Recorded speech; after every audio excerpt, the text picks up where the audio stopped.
Alors, je reviens sur l'écologie. Vous remarquerez que dans le décalogue, il n'est jamais question de machine ni d'objet.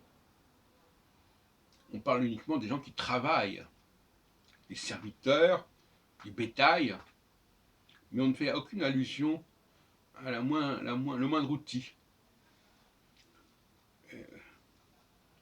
Et en ce sens-là, c'est question de savoir s'il faut mieux avoir affaire à un être humain ou à une machine.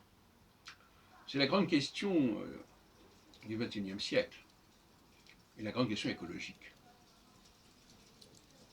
Alors vous savez que j'ai développé la thèse selon laquelle le judaïsme est porteur d'une position écologique très précise là-dessus, à savoir que tout ce que l'homme fabrique est dangereux pour l'homme et donc doit être évité.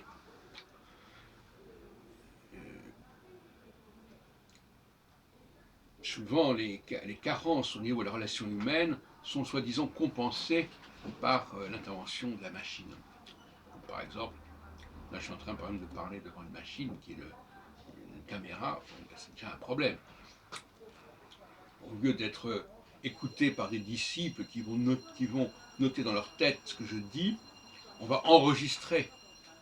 Et même l'enregistrement, même le fait simplement de noter par écrit, c'est déjà une forme d'enregistrement. Il ne faudrait pas l'oublier, ça. Et donc, pour le judaïsme, je dis bien pour le judaïsme, ça ne vaut pas pour les autres peuples. Appelez ça comme vous voulez.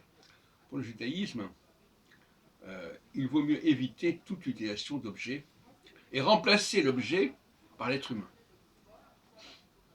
C'est pour ça d'ailleurs que dans le respect du Shabbat, on inclut, si vous lisez le décalogue, on inclut les serviteurs et les animaux domestiques.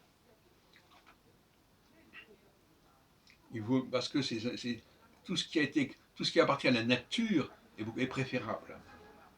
Un animal, se servir d'un animal, c'est pas la même chose que servir d'une voiture. Se servir, demander même à un esclave de faire ceci ou cela, c'est pas la même chose que de faire travailler un ordinateur. Il y a quand même un problème éthique là qu'il va falloir recadrer.